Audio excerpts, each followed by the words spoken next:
Hey everyone, this is Norvellcentral coming back at you with another YouTube video. And I just really want to thank everyone for the 1,000 subscribers that I have so far. And it's just a big milestone for me to have all this content and everything and promote it in a positive way. And that's what I always wanted to do with YouTube and just kind of get my thoughts out there that I can't really do with Twitter and Instagram and Facebook and different platforms like that. So I thought YouTube would be a creative idea to kind of get my thoughts out there, and I really do appreciate everyone supporting me throughout thick and thin with me. And hopefully, Florida State can get back on the right track this football season. And I'm super excited to see where we kind of end up with everything. But tonight, I just want to kind of talk with spring practice being back after the spring break that Florida State had over the last week. And everything is kind of getting back into place with the fifth spring practice now officially underway right now. I just kind of want to do a positional breakdown, kind of my thoughts, processes going through everything, and just kind of go from there with everyone. So the first position that a lot of people are talking about, and the first position that's super important to any team, is quarterback. And as of right now, we have 3 scholarship quarterbacks on the roster, and Jordan Travis, most specifically, is the starter that the staff is really hoping could stay healthy this season and could really produce at a high level. But what was really surprising going into the spring break, basically, Tate Rodemaker had a couple of very good practices. He's a very athletic quarterback, very accurate. He had a pretty good high school career at Valdosta, but you want to see more in terms of just getting him acclimated to the collegiate game, getting him more ready for what it is. I mean, he's a strong arm quarterback. I think he has the tools to be successful, but when the bright lights were shining, he really didn't perform the way you wanted him to. And A.J. Duffy is a true freshman quarterback. You want to see a little bit more from there. I know a lot of people are asking about what does Mike Norvell do in terms of a transfer portal quarterback, and I understand the hesitancy with 3 scholarship quarterbacks. I get it completely. I know Jordan Travis's injury history, but Jordan Travis actually looks like an actual quarterback. Like, I mean, it is, night and day difference between like muscle mass and really his body as a whole. I mean, he hasn't really gained weight per se, but just his body and makeup this season is a whole lot better than it was last season. I think when he got a couple of injuries here and there, it just really kind of let him down a little bit. You saw his body wasn't really transforming to what it needed to be. And I'm not really super comfortable with 3 scholarship quarterbacks, but I do see the potential in Rodemaker and also Duffy. And I really think Travis is going to have a huge year, but I do like all 3 of those quarterbacks. Now, turning to the running back position, this was a strength for Florida State last season, especially with Trayshawn Ward and also Jayshon Corbin. Problem is Corbin is going to the NFL draft. He's getting evaluated by those NFL teams, and it's kind of a big blow to Florida State if you really think about it. But the thing is you're bringing in a guy like Trey Benson, Oregon running back transfer, and you're also bringing in a Rodney Hill that you really liked in the 2022 recruiting class.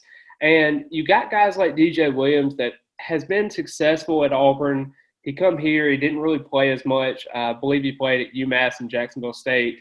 But, we'll see how it plays out. Lawrence Tofield is another guy I thought had a huge game against Clemson, and he could develop in a proper way.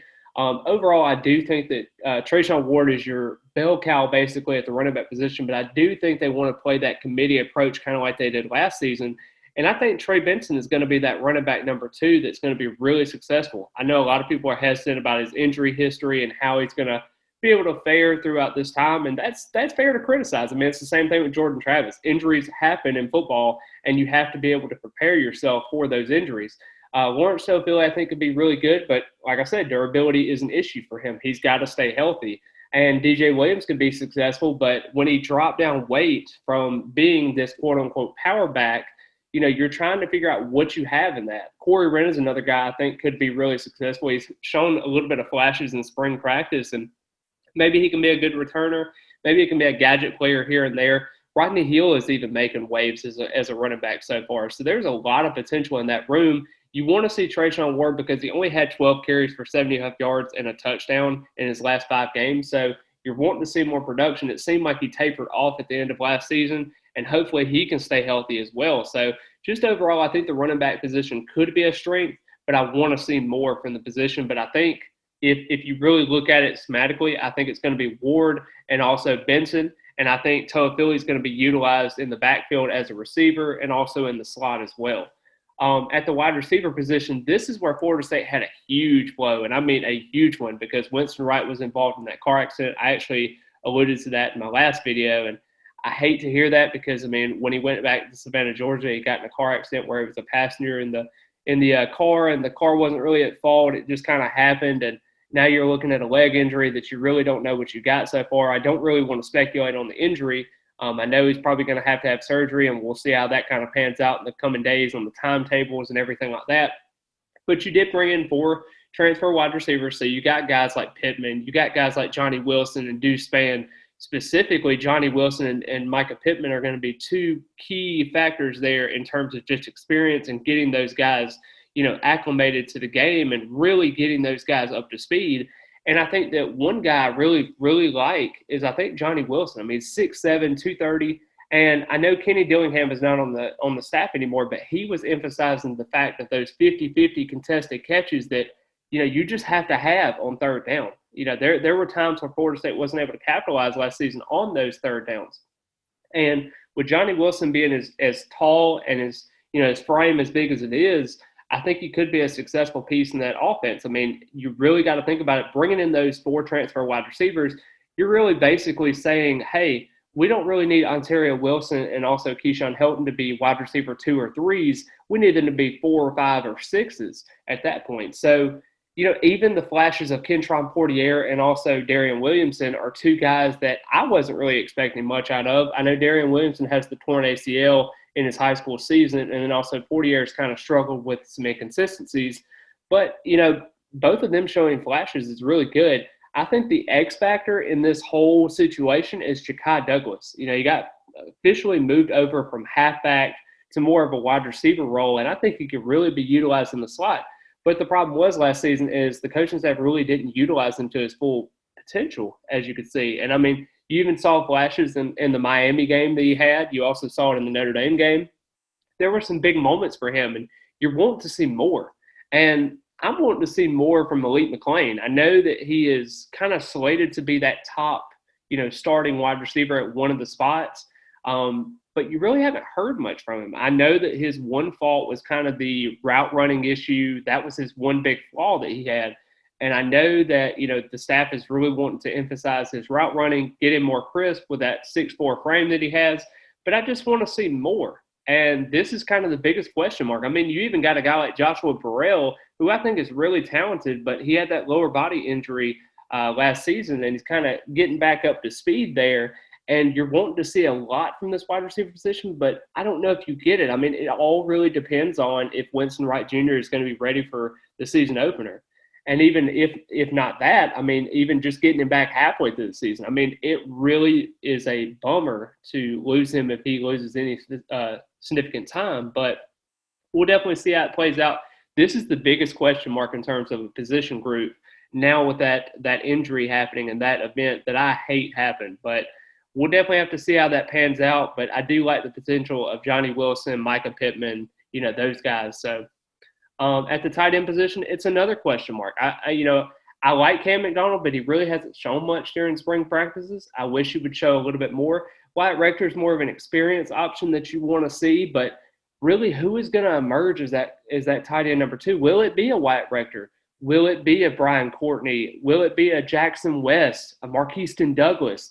I mean, you really don't know what you're going to expect. And I mean, even a guy like Preston Daniel, I thought could be a blocking, specialist if you wanted him to be. Wyatt Rector was utilized on third downs. Marquiston Douglas was struggling a little bit with his weight, and you're wanting to see more out of that. And Jarrell Powers is another talented wide receiver, I think, slash tight end, I guess you could say. He's a flex option. Will he be that Cam McDonald type whenever Cam McDonald decides to leave next season? We'll definitely see. But I just think that's a big question mark. Kobe Gross, what are you going to get out of him? You're trying to see more out of that position, but you have 7 scholarship tight ends on the roster, and you're wanting to see more. But that's a big thing Florida State's going to have to worry on is their tight end and their wide receiver position so far. And that's going to be a question mark. It's going to have to be answered at some point. But on the offensive line, I think this is more of a strength. But the problem is you're really looking at those tackles. That's the biggest thing. I mean, you got talented pieces in Dylan Gibbons and Caden Lyles and even Darius Washington, I think, could slide inside. If I think that would be the preferred method there. I mean, you got Thomas Schrader that I think is very good. Zane Herring, who struggled a little bit, but I think he's going to kind of get back into his own a little bit more. Bryson Estes is another guy I think could be really successful. Quayshawn Sapp, whenever he enrolls this summer, I think could be a really big piece. Kanaya Charlton, Antavius Woody. I mean, the list goes on and on. I mean, but the tackle position has been kind of a question mark. I mean, I really alluded to this before, but I don't know if Wes Harris is quite ready to contribute right away as a redshirt junior. And I thought that he kind of needed a little bit more time to develop and grow and maybe be able to start his senior season.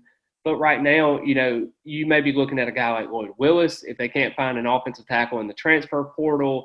I know Robert Scott is going to be your certified left tackle or right tackle. I mean, he's a projected first overall or first round pick at this point, and you're really looking to find who's going to be that guy. I mean, Julian Armella, he's going to be enrolling during the summer, and that's a lot to ask out of a true freshman enrolling in the summer. Jalen Early is another guy that they can move on the interior or they can move on the outside at right tackle position. But, Dalton Richardson is another guy I like, but I don't know if he's quite ready for that just yet. I mean, it's a lot to ask for. I mean, I know he's an early enrollee, but I'm just wondering what they do at that tackle position. I think it's going to be very hard to figure out what you're going to do, but I think the interior of the offensive line is going to be where their strength is, specifically probably on that left side. I mean, you might have a Robert Scott, a Dylan Gibbons, and also a Caden Wiles. I mean, that would be a, 1, 2, 3 right there that would, you just keep running to the left side and you'll figure out what to do after that. I mean, that's a big strength for Florida State going forward, but that right side is kind of a question mark. You want to see more. So, but going over to the defensive line, just in terms of everything going on, I mean, you have to replace a guy like Jermaine Johnson and Keir Thomas. I think those are two pivotal pieces, but a lot of people don't understand that you're not going to replace the production of both of those studs. I mean, you just have to basically have a collective effort. It can't just come from one player. I mean, I understand Jared Verse is a very talented player, and he has 3 more years of experience left out of Albany. He's a very productive player, but you really are putting a lot of pressure on him just to be able to do that. But I do think they have some pivotal pieces there that could be successful. I mean, you got a Dennis Briggs that's coming off an injury. They're kind of slow-balling it a little bit. But I do think that he is a very successful piece. I could see him being able to get 4 or 5 sacks this season. Quayshawn Fuller is another guy I think could be a rotational piece. I don't really think he's a starter necessarily. But one guy that's really surprised me so far is Derek McClendon. I think that that's a guy that can really, really emerge as somebody that could be something. I'm not saying he's going to be Jermaine Johnson, but maybe he can be a Keir Thomas type, maybe 5 or 6 sacks. I think that could be a big piece there. One big thing I really like is seeing Patrick Payton up to that 250, 255 mark. I think can really be good. I mean, he looks really good when I came up there on the March 5th recruiting visit and watching some of spring practice.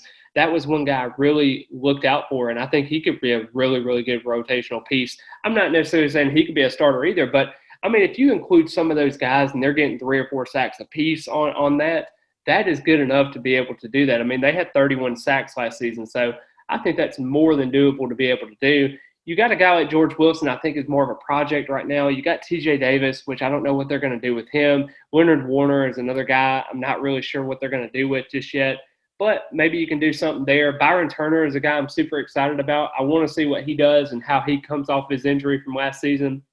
Sean Bray Jackson, I really don't know what they're doing with him quite just yet. I think they're going to be moving him over to defensive tackle, kind of a hybrid defensive end, defensive tackle role. I think he's at about 265 right now, so we'll see how that plays out. And Aaron Hester, it's a lot to ask for a true freshman to kind of come in right away to do that, but he is early enrolled, so maybe that is something that you could really hang your hat on, but we'll definitely see.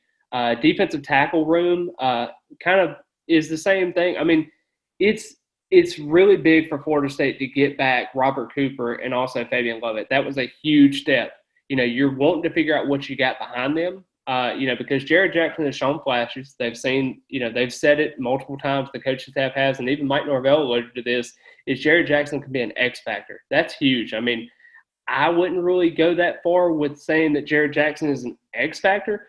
I think that title could be more so towards Malcolm Ray. I am very high on Malcolm Ray. I think he could really be a great reserve piece, and I think he can emerge into that starter later on. Same thing with Joshua Farmer. I think that Joshua Farmer officially going from that about the 255 mark, going to a defensive end position over to defensive tackle. And now he's up to about 305 now.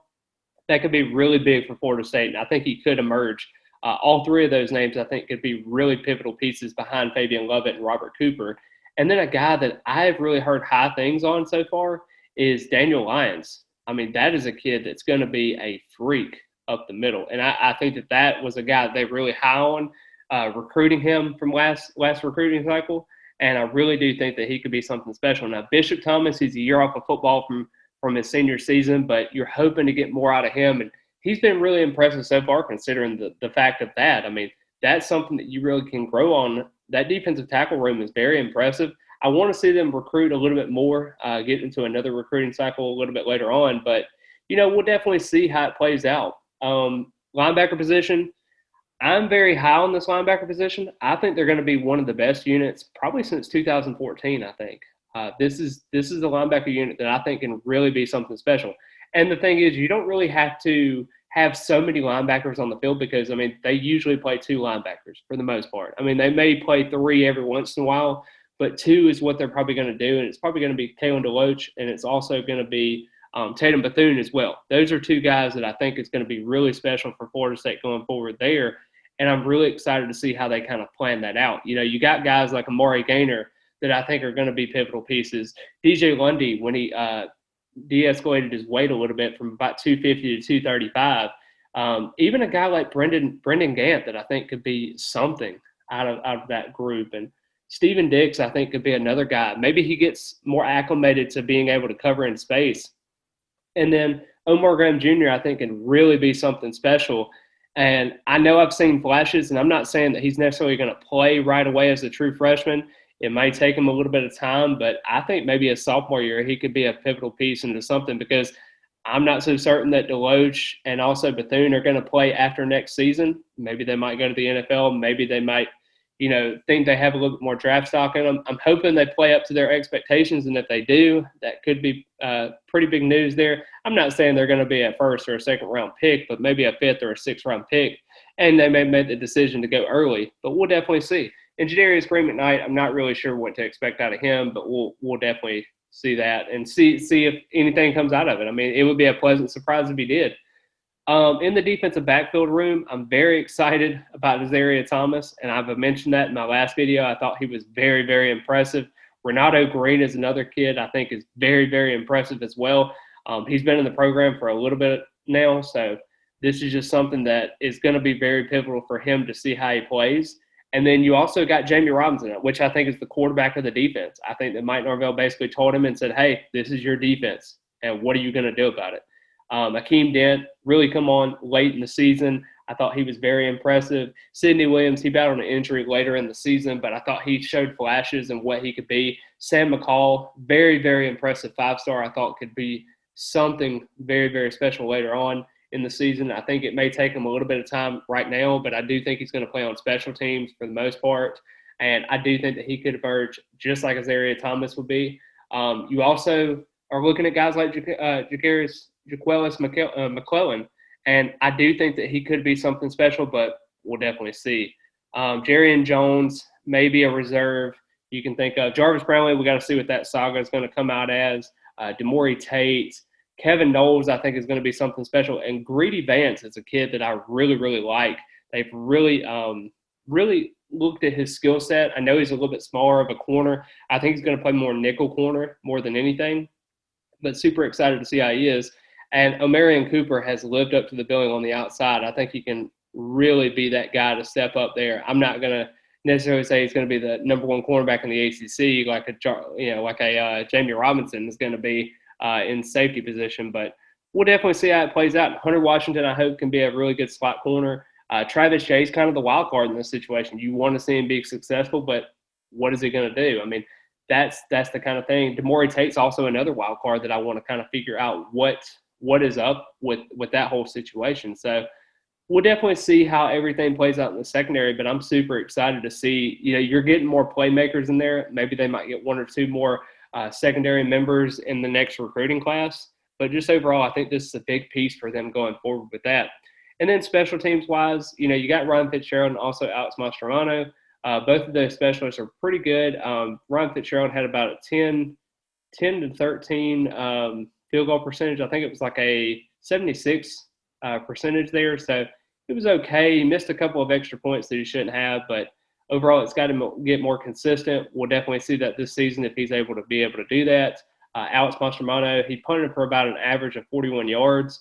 So there is potential in both of those places. He didn't have many inside the 20, but he's still learning the position. He's from Australia, so we'll give him the benefit of the doubt there. But just overall, special teams got to be better to be able to contribute this season. We got to have more help in all three phases of the game. And I am very excited to see how Florida State kind of responds as we get closer and closer to the spring game on April the 9th. And I hope to see each and every one of you there. Let me know in the comments if you're actually going to the spring game. I'm going to be in lot 4, so super excited to see about that.